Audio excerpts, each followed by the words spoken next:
if you believe in destiny, if you believe in fate, if you hunger and thirst for something that's right and good, that's what was happening to me as a young man. And I believed then, as I do now, that there was another realm that existed. And I'll come back and talk about that a little later. But Ali had all the qualities of someone from that realm. And I said, during my lifetime, I have to meet this man. So I'd followed his career ever since I was 12 years old. I picked up a newspaper, and it said he would be training for his next fight.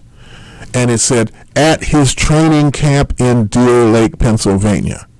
I went and I got a map, and I looked up Deer Lake, Pennsylvania. I said, it's a little bitty spot. He said, yeah, if I go to Deer Lake, I know everybody there. Got to know where his training camp is.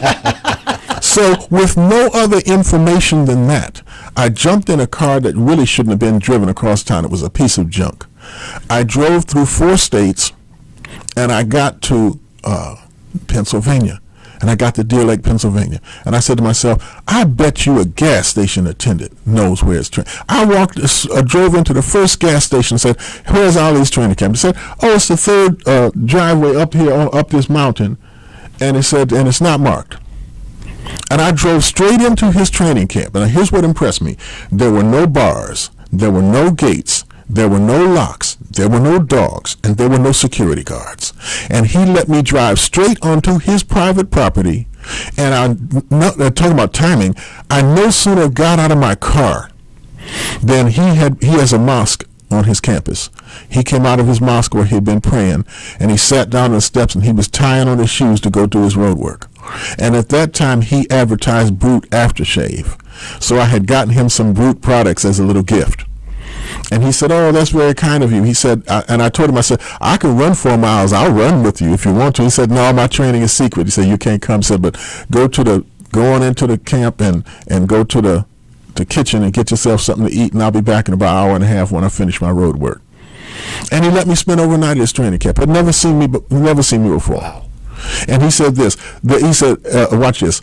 There was no locks on any door except his bedroom door. You could go any place on his entire training camp without permission, without asking anybody for permission. And then here's the thing that made my respect for him just go off the scale. When it came time for him to spar, I'm going to talk about his character, I'm going to talk about his skills first, in a second. But when it came time for him to spar, a young white male came in and kept interrupting him. And he was trying to spar, and then this guy would say something and interrupt. And he kept saying, if you don't convert to Christianity, you're going to lose your next fight. And so finally so he kept doing that. Ali's bodyguards started creeping around the sides of the auditorium like they were going to grab this guy. And Ali said, no, don't grab him.